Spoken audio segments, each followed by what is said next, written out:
One of the most common things I hear from stepmoms is about the difficult relationship they have with their stepchildren's biological mom, especially if it's a high conflict situation. Why is that? And if it's high conflict, what's the best way to deal with it? We're going to talk about all of that and more today.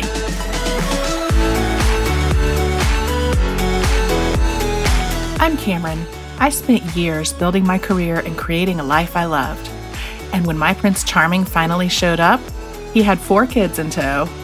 Fast forward through lots of mistakes made and lessons learned, step family life was much more complicated than I realized. If you're looking for help with blended family life, you're in the right place. Welcome to the Stepmom Diaries, where we keep it real as we dish about all the things. This is your weekly dose of blended family inspiration and encouragement. You're not the wicked stepmother, so let me help you find your fairy tale ending. Come on, let's do this.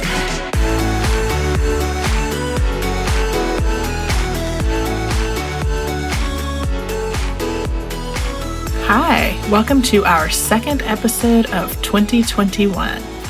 Back in episode 3, we talked about stepmom expectations and how no matter how prepared you thought you were when you became a stepmom, you're never really fully prepared for what stepmom reality looks like, right? Well, when you were thinking about becoming a stepmom and you had some of those expectations that, of course, turned out to not really be realistic, how many of those expectations were tied to your partner's ex, your stepchildren's biological mom, or biomom, as we like to call them in the stepmom world? 1? 2? I don't know. If you're like me, you probably didn't have any expectations about your partner's ex. I mean, I knew that my husband Craig had a high conflict split from his first wife. And on some level, I guess I knew that I'd have to deal with that at some point. But I don't think that I really fully comprehended what that was going to look like in my daily life or how bad it could get, frankly. But let's think about it.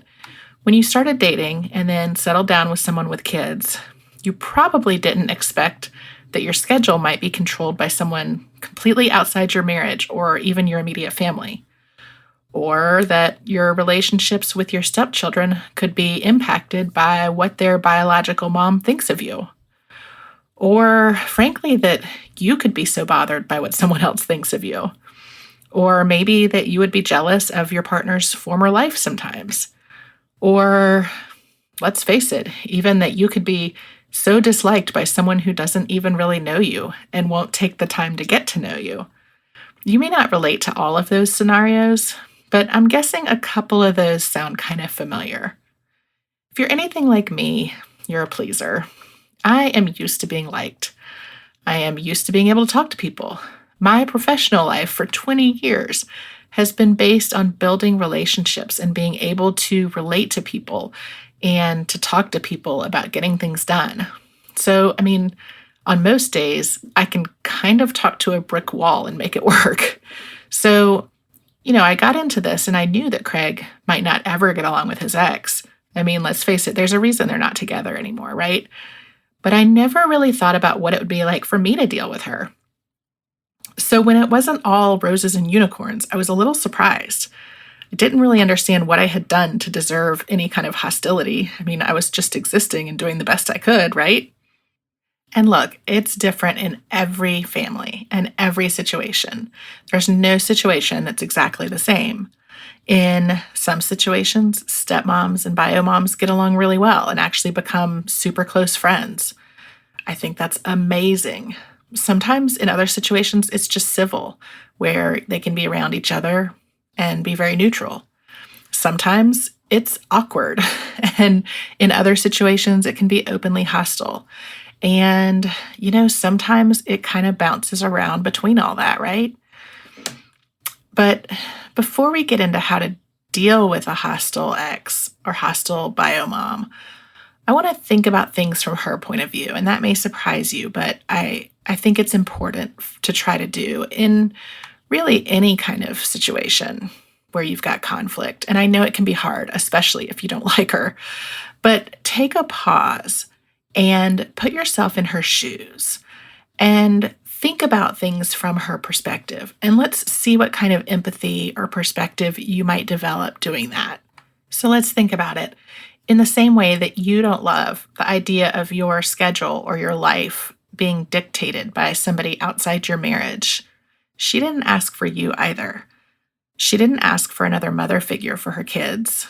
And probably she has all kinds of worries and fears about what your presence will mean, right?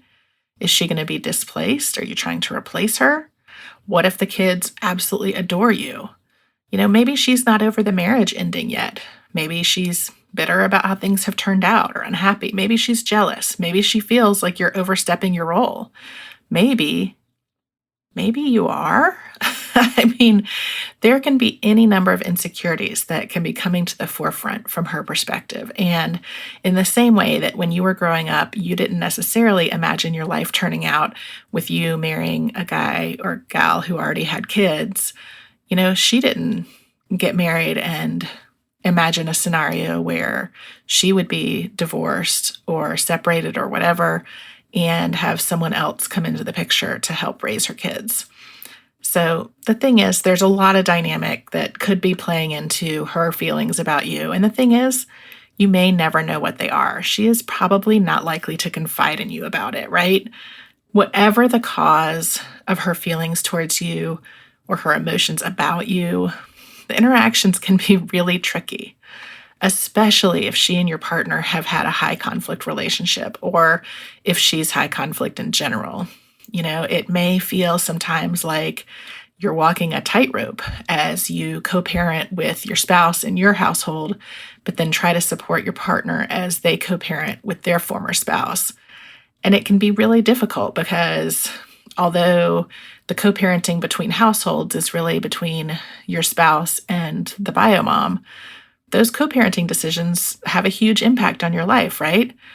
So let's talk about 4 ways that you can approach dealing with an ex who may not like you or an ex who might be difficult or high conflict. And before we jump into this, I want to mention to you that if you want some more on this topic, I actually have a great freebie that you will not want to miss. It is 10 quick tips on dealing with a high conflict biomom, and you can find it at thiscustomlife.com/high conflict. I will also put the link in the show notes, but I wanted to make sure that I mentioned to you because I think that's something that you would really find useful. So let's talk about these 4 ways you can deal with an ex who may not like you. Number 1, set boundaries. Now, this word boundaries has always stumped me a little bit. What exactly does that mean, right? Well, in this instance, what it means is try to be directly involved with the ex in only what you need to be, and then work with your partner on everything else. When you're setting a boundary with the ex, it's sort of putting an invisible wall up between you two. It's saying to yourself that to keep the peace, it's just best if you don't have a huge amount of interaction, right? So try to deal with her as little as possible. If you can let your partner handle all or at least most of the communication with the ex, it'll decrease any anxiety that you may have in dealing with her or any potential uncomfortable situations. And, that will end up ultimately helping to keep the peace. So number 1, set boundaries. Whatever those look like for you, they look different for everybody, but I would encourage you to really think about how much interaction you should have with the ex. Again, if you're in an awesome situation where y'all get along super great and, have developed a friendship, you may not have to worry about this. But if you're in an awkward, uncomfortable, high conflict, any kind of situation like that, set the boundaries, take a step back from dealing with her, let your partner handle all the interactions with her as much as possible. And I promise it will make your life a lot more calm. So moving on to number 2, if you do need to communicate directly, let's keep it short and simple and succinct. One of the communication methods that I think is really great to use for either if you're dealing with the ex or frankly, it's good advice for your spouse in dealing with her too, is to use the BIFF method, BIFF. So this is a method that was developed by Bill Eddy, who runs the High Conflict Institute, and he has written a bunch of books about how to navigate high conflict relationships, not just in the context of divorce or blended families, but also in the workplace. His books are great. I'm going to put some links in the show notes so that you can take a look at them and see if they might be helpful to you. Now, going back to the BIFF method. Now, I would argue that, like we talked about with number one and setting boundaries, you should be able to keep the direct communication to a minimum, let your partner handle it. But there may be times that you need to directly communicate, and that is okay. But if it's a high conflict situation, here's the deal. Fighting nasty with nasty is not going to get anyone to agree with you. It's not going to calm down the situation. And at the end of the day, it is not going to make you feel better. So even if she starts the nastiness, leave the sarcasm, leave the snide comments, leave the anger at the door. Don't respond with it. So let's get into the BIFF method. So BIFF stands for brief, informative, friendly, and firm. And those are the 4 things that you're going to want to make sure are present in any of your communications with the ex. So brief, keep your response brief, keep your communications brief. What that does is reduce any chance of some kind of prolonged and angry back and forth, right? If you're emailing with her, the more you write, the more material there is that can be criticized. If you are on a phone call, the more and more you talk, the more it has the opportunity to inflame. So keep it brief. Informative. Take a just the facts approach. The main reason, especially over email, the main reason to respond if there's a hostile email situation is really to correct inaccurate statements. Focus on the accurate statements you want to make, not on the inaccurate statements the other person may have made. And this is a good lesson, not just in dealing with blended families, but in general, right? If you focus on the inaccurate statements the other person has made, you're going to end up getting into a back and forth, and that's just going to escalate things. It's not going to be helpful to, achieving what it is you're trying to achieve in the communication. So friendly. The first F is for friendly. Now, with this, Bill Eddy talks about, he doesn't mean be overly friendly. We have already discussed the fact that you're probably not going to be BFFs with your spouse's ex. If you are, again, amazing. Kudos to you.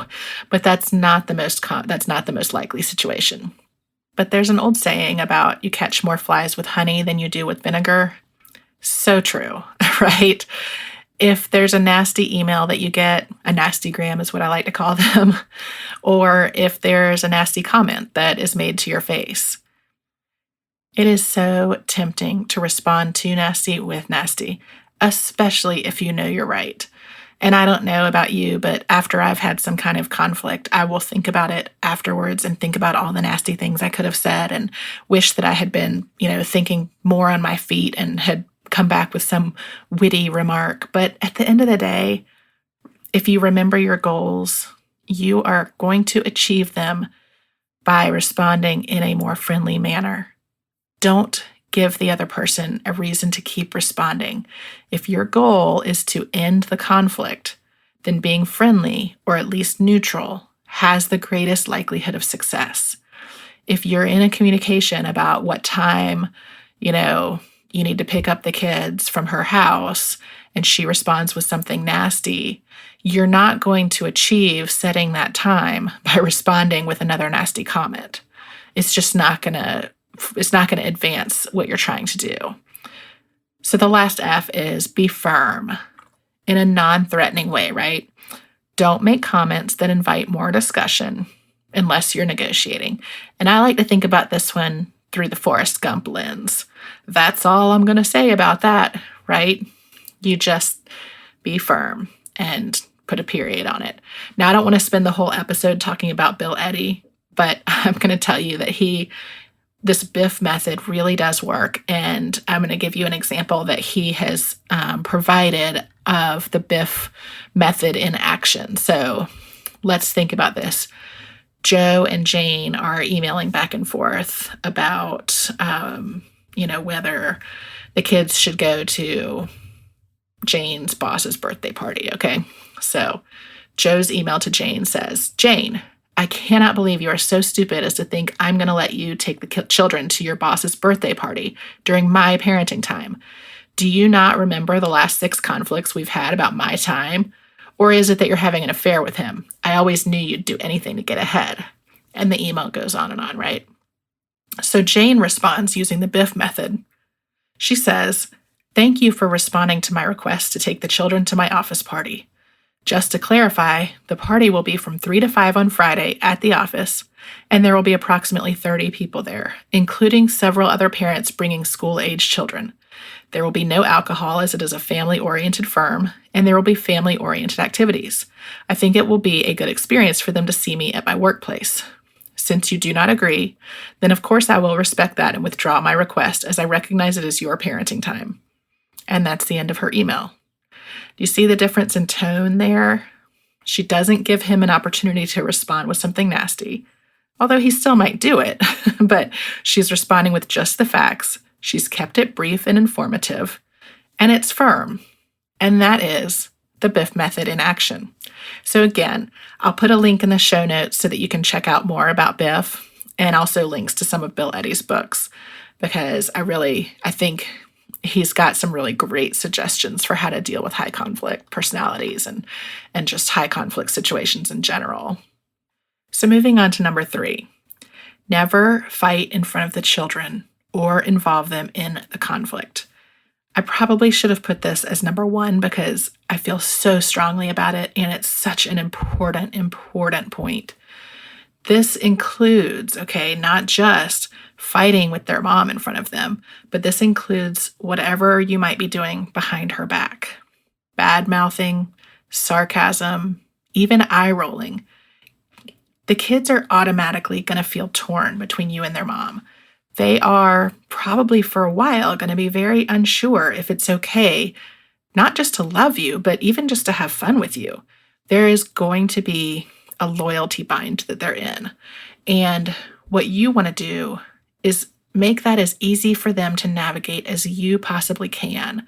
You can't control what happens outside your house or in the other house, but you can control how you respond to that in your house. So even in cases where the biomom is not encouraging them to have a relationship with you, or even to like you. And there are plenty of cases where, your stepchildren's mom may make them feel guilty for having fun with you or guilty for even liking you.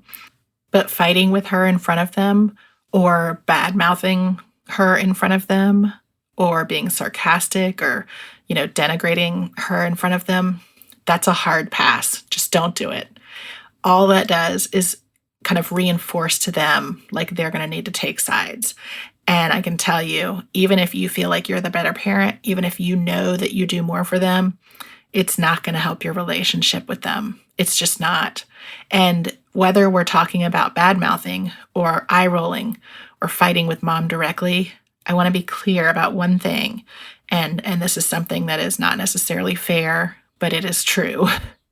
Mom will always win with the kids.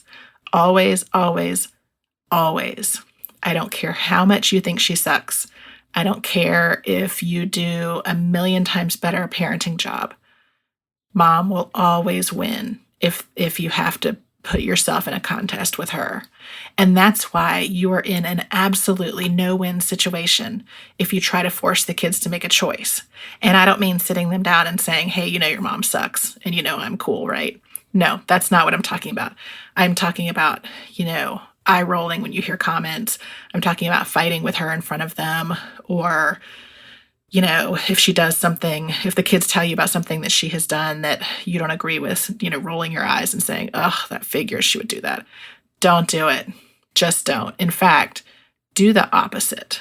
Make sure the kids know that you're not trying to replace mom. And if it's appropriate, let mom know that you're not looking to replace her, that what you really want to do here is be a value add in the kids' lives.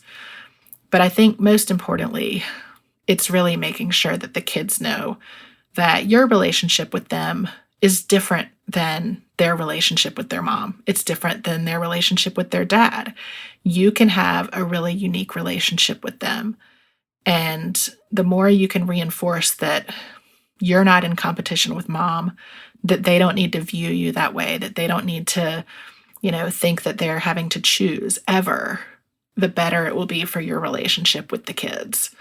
And frankly, with their mother too. So number 4, and this is another big one, right? Stop waiting for her to like you or to approve of you. This is a hard one. I told you, I'm a people pleaser. I'm used to people liking me.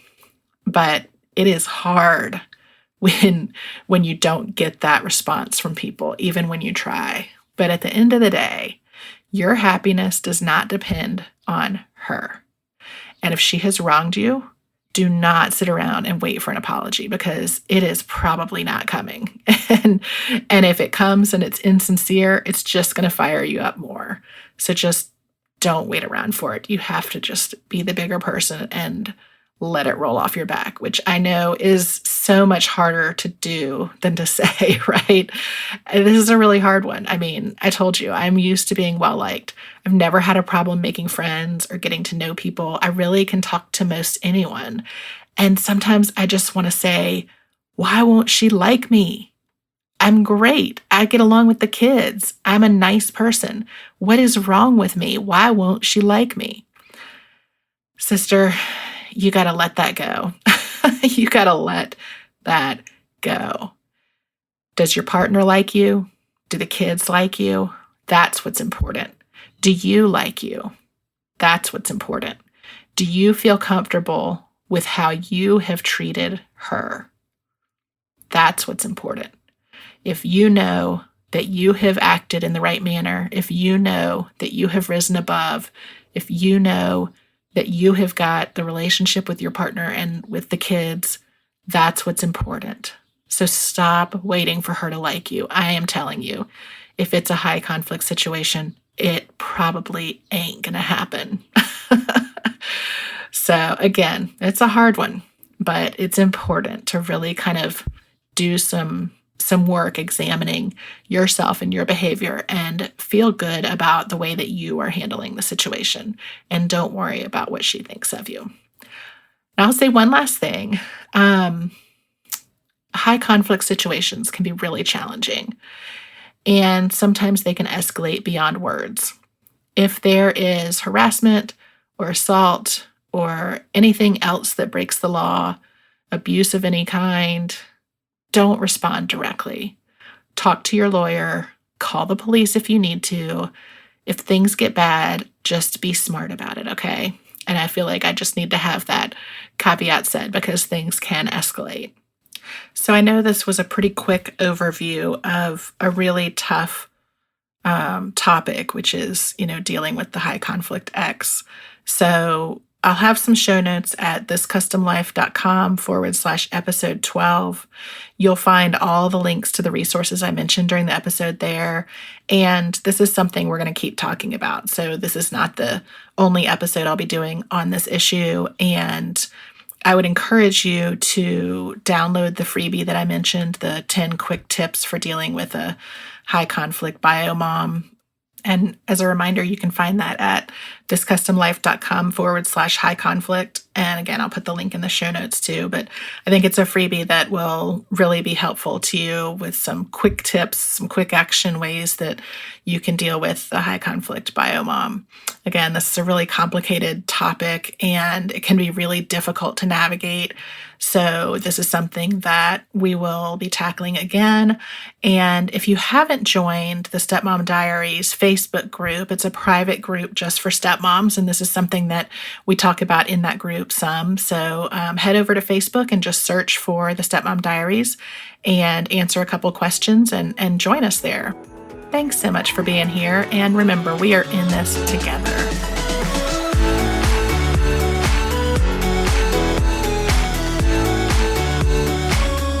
That's it for this week. If you've enjoyed our chat, I hope you'll help spread the word. Share this episode with friends and head on over to wherever you listen to podcasts and leave me a review. And don't forget, for more great stepmom content, Head on over to thiscustomlife.com and follow me on social media. Just search This Custom Life on Facebook, Instagram, Twitter, and Pinterest. Until next time, you keep being you and know that we are in this together. See you here next week.